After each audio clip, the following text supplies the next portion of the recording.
Welcome back, I'm Joshua Barnes and you're watching NewsX World. Let's first take a look at our top stories. President Trump says he has heard that India may stop buying Russian oil as reciprocal tariffs and sanctions threats continue to be a global talking point.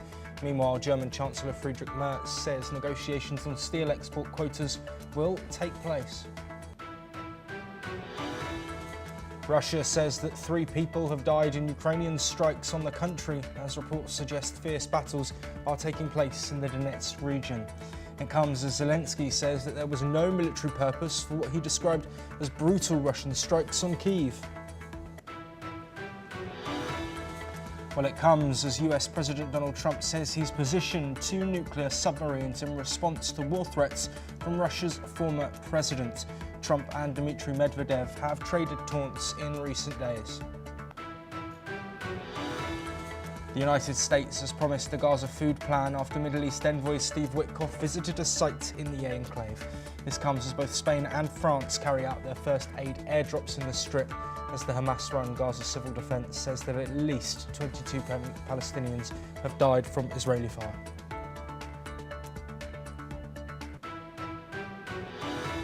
President Trump has fired a top Labour official accusing her of falsifying weak jobs data without evidence. The move, along with a Fed resignation and tariff turmoil, sent markets plunging as Trump again called for Fed Chair Jerome Powell to resign.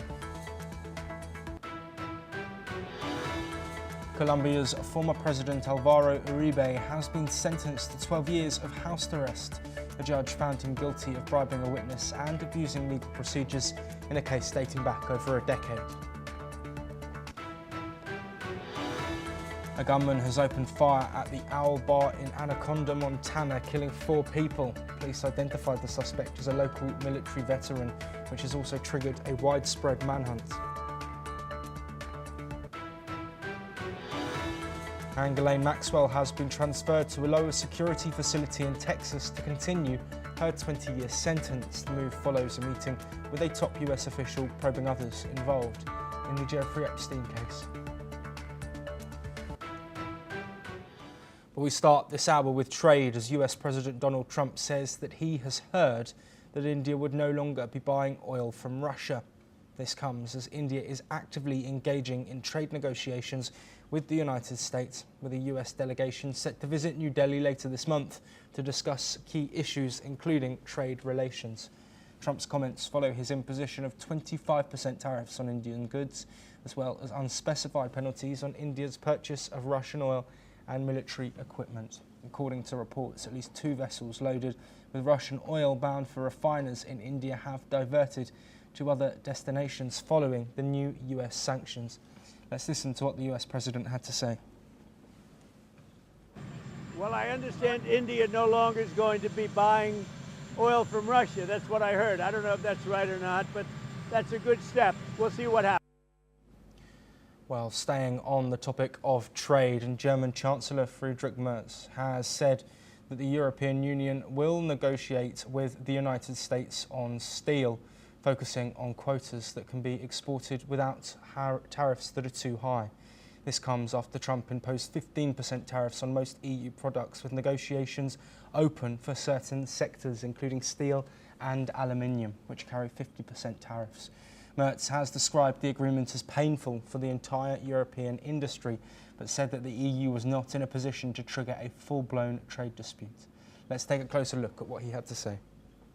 Sondern es finden jetzt noch Gespräche statt, um zum Beispiel bei Stahl und Aluminium entsprechende Quoten auszuverhandeln, die nicht ausverhandelt worden sind am letzten Wochenende. Dass diese Vereinbarungen nicht heute am 1. August, sondern erst am 7. August in Kraft treten, war immer schon von der amerikanischen Seite aus in Aussicht gestellt worden, weil sie wohl auch in den Zollbehörden in Amerika nicht innerhalb von 3 oder 4 Tagen plötzlich andere Zollsätze durchsetzen können. Aber ich gehe davon aus, dass der 7. August dann wirklich das letzte Datum ist, wo diese Vereinbarungen in Kraft treten. Alles andere wäre inakzeptabel. Dieser Abschluss ist schmerzhaft.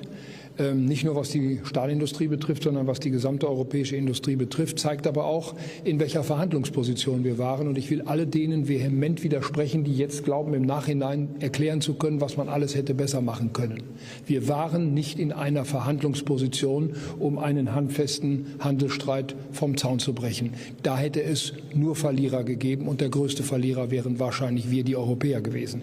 Deswegen geht es jetzt darum, das auszuverhandeln und ich hoffe sehr, dass wir da zu vernünftigen Vereinbarungen kommen, die auch der europäischen, auch der deutschen Stahlindustrie hinreichend genügende Exportmöglichkeiten eröffnen. Well, a lot of points for us to cover there, and joining us to do so is Jayjit Bhattacharya, an economist and finance expert. Thank you ever so much, as always, Jayjit Bhattacharya, for your time. Let's first look at the situation surrounding India. Trump saying that he's heard that India won't be buying any more Russian oil. Of course, those secondary sanctions on countries purchasing Russian oil is a big point that's focusing on countries like China and India, amongst others. Also, the significance of this 25% rate now being imposed on India. Are the tariffs and the sanctions that could come from purchasing Russian oil all grouped into one in your mind, or are they separate things that will be dealt with separately by top officials from both countries? Yeah, there isn't any official remark from the Indian government, and I think as any other responsible government, the Indian government is patiently looking at the overall situation and responding accordingly. Clearly, there seems to be pressure from the US government to adhere to a unilateral sanction from the US government on buying from Russia and buying oil specifically. If India, which is one of the largest consumers of energy in the world, moves away from Russian oil and starts procuring oil from other sources to which India has got access to, it will basically lead to a significant spurt in global oil prices, and it will therefore have a considerable dampening effect on the overall growth of the global economy, as the cost of energy will clearly go up. It will also obviously hurt India, and it will also hurt the US economy. So it's a bit of an inexplicable step taken forward, because Europe continues to buy in large amounts of all kinds of things, including energy, from Russia, and so does America, where America's imports of uranium went up by 43% in the last year. And uranium is again nothing but energy in a different form. So therefore, trying to arm twist India into not buying Russian oil, it does not make sense, because it does not add up to the overall purchasing that's happening by the West from Russia, and it ends up hurting both the American economy as well as the global economy. Yes, and let's now shift our attention to the comments that were made by German Chancellor Friedrich Merz. Of course, the EU has agreed to a deal, but there are sanctions on specific goods, and the German Chancellor signalling that conversations around steel quotas will be had. What's the significance of this move? Of course, the EU, a large producer of that sector, and how could it see EU-US relations moving forward? As we all know, EU already struck a deal with the US. It was one of the first economic blocs which struck a deal. But there is a widespread view that that deal is not good for Europe. In fact, it's detrimental for Europe. The deal essentially largely says that the US has got free access to the European market. It's zero tariff access, whereas EU has to pay a significant tariff, 15% plus, for accessing the US market. Now, that would be a death knell for the steel industry. And Germany has a very large steel industry. And therefore, in that context, it is important to relook at how US and EU will be doing trade in steel. And that's really the context of this discussion that has opened up again. Yes, and Jayjit Bhattacharya, before we do let you go, let's look at now the trade situation moving forward. Of course, Trump's deadline of August the 1st is now finished. Rates on dozens of countries have now come into force, many at a lower percentage, but around a dozen at a higher percentage. We're still waiting, of course, on a deal with China. That extension of that ceasefire has yet to be agreed. Where does this go now? Is this set, and do you think that these tariff rates on nations will stay the same and that imbalance will disappear from the US perspective, or do you think this is a situation and an issue that will continue to be discussed and delegations will continue to try and find deals past this self-imposed US deadline? See, for one, there are finer points to the tariffs that has been put in, as we all know now that there is significant exemptions of these tariffs. For example, electronics, pharmaceuticals, even minerals like barytes. There is zero duty on barytes imports into the US because that's critical for drilling and drilling and therefore for energy security. So from a US perspective, they have kind of shielded themselves in critical sectors. Having said that, the rest of the world will also take time to actually come out with a deal so that they avoid the trap that countries like Vietnam and EU have fallen into, wherein they have signed up an agreement which they have to adhere to for the forthcoming years to come, and they can't change that. And that deal is not good for them. And also what will happen is that any further agreement that, let's say, an EU gets into with other nations, what they have given to US becomes the benchmark for any new trade agreement that these regions get into. That is very challenging for these regions, and therefore the other countries who have not had a deal with US will be quite circumspect. They will be looking at the possibility of living without US for the time being, rather than getting into a deal which they've signed off for the next few decades, and that's going to come back and bite them. So it's better to wait for a few years, if need be, than to get into a deal which is really going to harm their agricultural sector, their food security, and so on and so forth. And so I don't see many of these countries actually changing track. But having said that, will US again back off? Well, given by the past records, they have been doing that on a continuous basis. So they will see how badly they're getting hit. Their stock markets have taken a dive. And perhaps, in my view, they will again reconsider the tariffs that they have put in.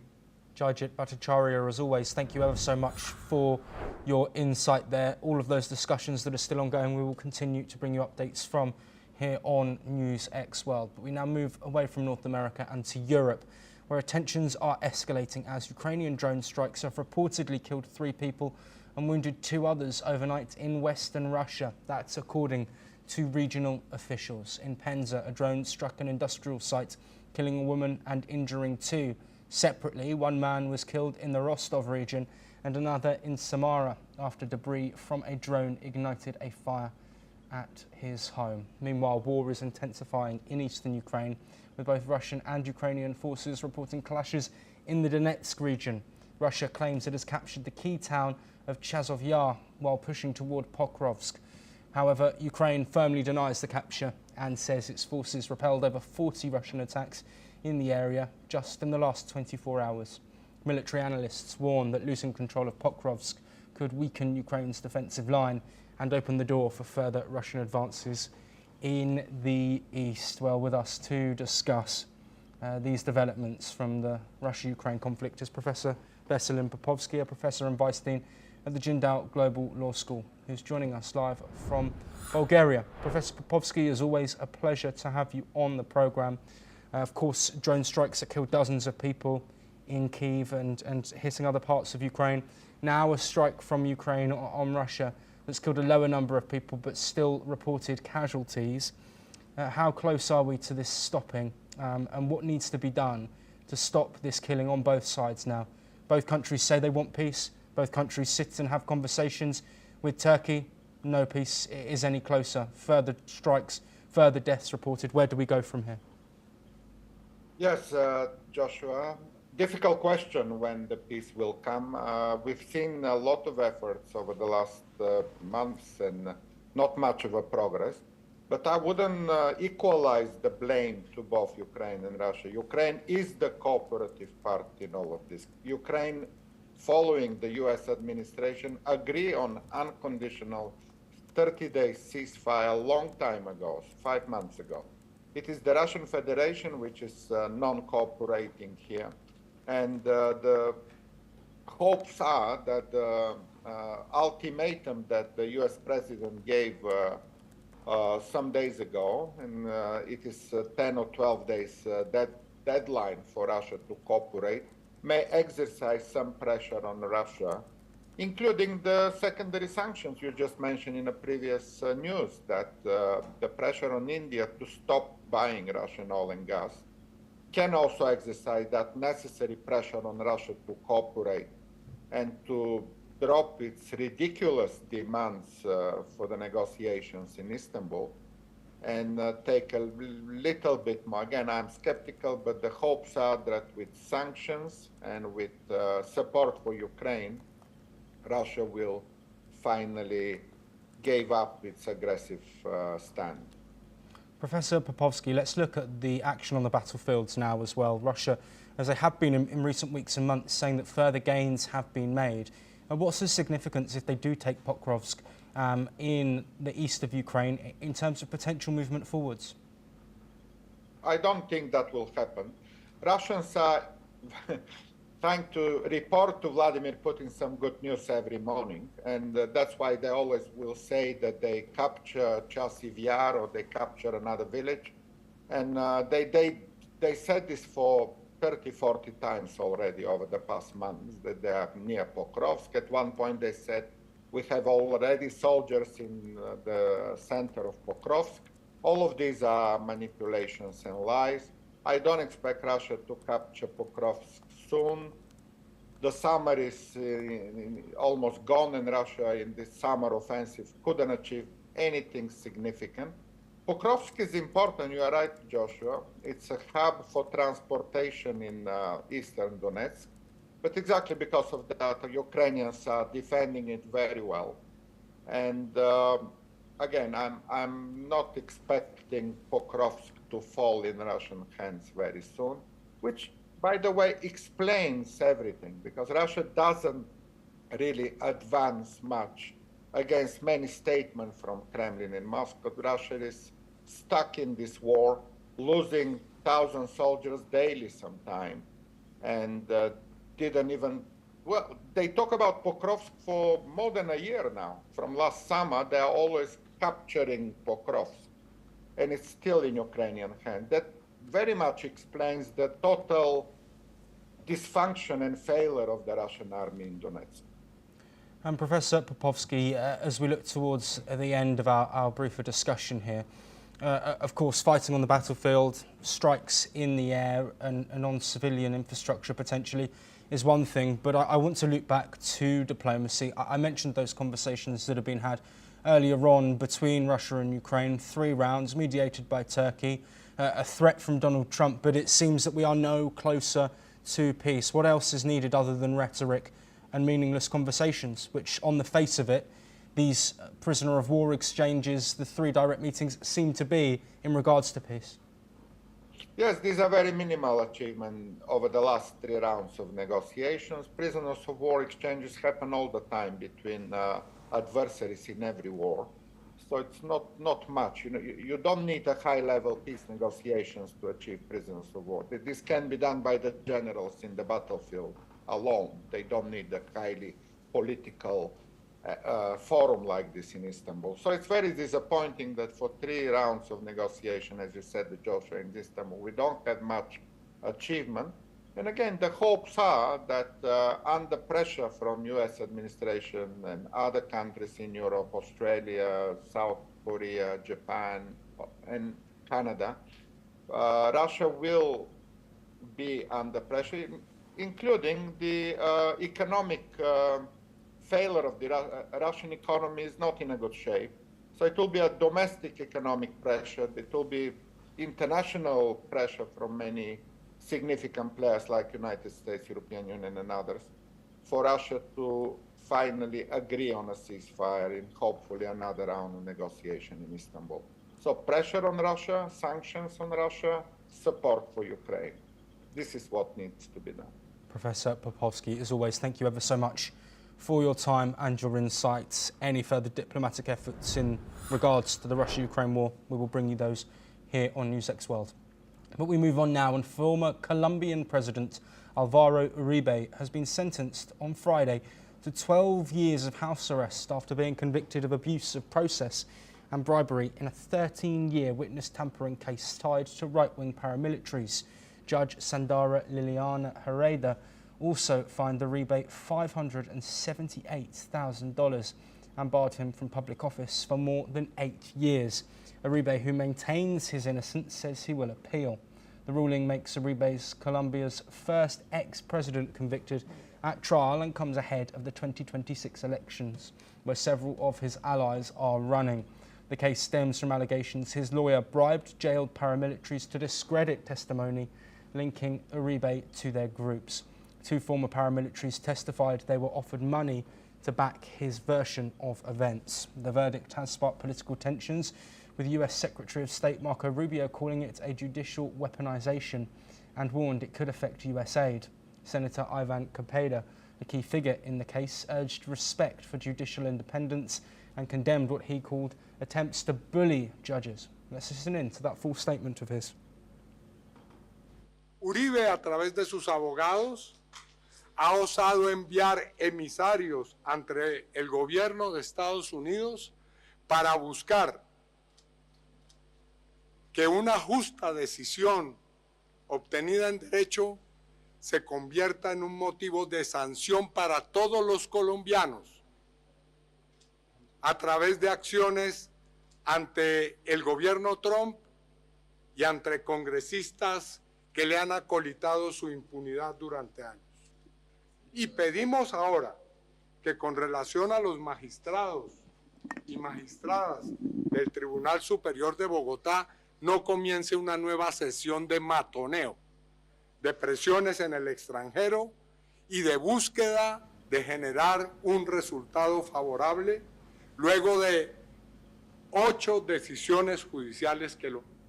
While supporters rallied in Rio Negro, waving Colombian flags and chanting in Uribe's defence, calling it a failure of the justice system. Meanwhile, opponents hailed the ruling as long-awaited accountability for one of the country's most powerful political figures. Here's what some of Alvaro Uribe's supporters and opposers have had to say. Pues lamentablemente no es un fallo en justicia, es un fallo político. Y por eso estoy aquí, porque no podemos dejar que la justicia se politice. Favorable, primera vez en la historia de Colombia que tenemos una juez y una fiscal que se amarraron los pantalones, porque si ustedes se dan cuenta, años atrás la misma fiscalía pedía preclusión por el caso de Álvaro Uribe Vélez. Well, we now head to North America, where Ghislaine Maxwell has been moved from a low-security prison in Florida to a minimum security facility in Bryan, Texas, where she will continue serving her 20-year sentence for aiding Jeffrey Epstein's sexual abuse of underage girls. The transfer comes a week after Maxwell met with Deputy US Attorney General Todd Blanche, reportedly to discuss others who may have been involved in Epstein's crimes. President Trump, when asked about a possible pardon, said no one had requested it. The Justice Department is seeking court approval to release grand jury transcripts in the Maxwell and Epstein cases. Well, joining us to discuss this topic of conversation, which has become a headache for the US administration, but is promising not to go away with all of these latest developments, Madhav Nalapat, editor of the Sunday Guardian, joining us live from New Delhi. Thank you ever so much, Professor Nalapat, for being here. An interesting turn of events. We've seen Ghislaine Maxwell be moved.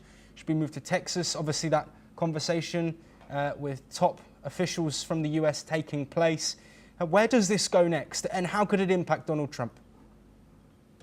Look, the fact of the matter is that Ghislaine Maxwell has been moved from Florida to Texas, where I'm told the facility is much more comfortable, much better from a prisoner's point of view, and quite likely she is going to testify, and she's going to testify, and when she does, let us see who are the people she names and whom she does not name. So I have a feeling that Ghislaine Maxwell is on the road towards testifying, and testifying either She already had some discussions with Justice Department officials, whether she will testify in the Houses of Congress or whether she'll testify elsewhere. We do not know. But I think it's a good sign that Ghislaine Maxwell is being moved to this Texas facility. It indicates that she is willing to cooperate. Yes, Professor Nalapat, there is a lot to digest, of course, but unfortunately we don't have the time, though further questions are, of course, being raised about the Epstein situation, and we will bring you all of those updates. We stay in North America, though, as President Donald Trump has fired a top Labour Department official, accusing her without evidence of manipulating US jobs data. Let's listen in. Because I think her numbers were wrong. Just like I thought her numbers were wrong before the election. Days before the election, she came out with these beautiful numbers for Kamala. I guess Biden/Kamala. And she came out with these beautiful numbers trying to get somebody else elected. Then right after the election, I think on the 15th, November 15th, she had an $800,000 or $900,000 massive reduction. Said she made a mistake. Well, the Bureau of Labour Statistics, which produces the data, has denied any wrongdoing. In a related surprise move, Federal Reserve Governor Adriana Kugler resigned, giving Trump an earlier than expected chance to appoint a new Fed member, potentially influencing the interest rate policy. Economists and officials have expressed growing concerns over the quality of federal economic data, citing issues that began during the pandemic and potentially remain unresolved. The stock market reacted sharply, with the S&P 500 dropping 1.6% amid uncertainty over data accuracy and policy shifts. Well, thank you for staying with us, Professor Nalapat, to discuss a resignation. Of course, the Labour Commissioner fired as well.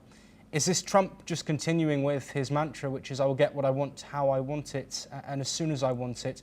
Of course, the issue surrounding Fed Chair Jerome Powell, is one that he hasn't been able to have control over, but he is still pushing that narrative. Is this Trump flexing his muscles?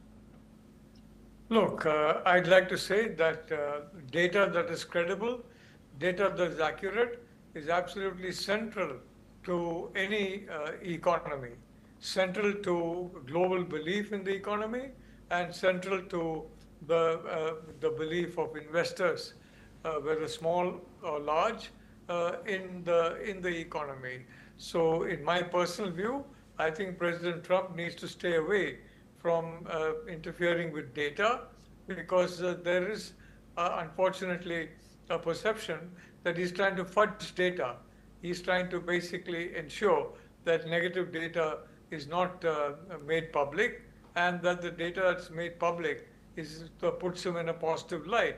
The fact is, every economy has its ups and downs, and Trump has been giving one tariff shock after the other, as you know, and that would have had its impact on the economy and therefore on jobs. So I think, frankly, whoever has been fired has been made a scapegoat, but I think it's very important that the integrity of these figures be maintained, because if it does not happen, and if there's any doubt about the integrity, it's going to affect the credibility of the US, including the credibility of the US dollar, and frankly, it will harm President Trump's overall economic plan, which is, quote unquote, make America great again. So I do believe that this was an overreaction, and I do believe that it's so important that figures be accurate. And personally, I would not be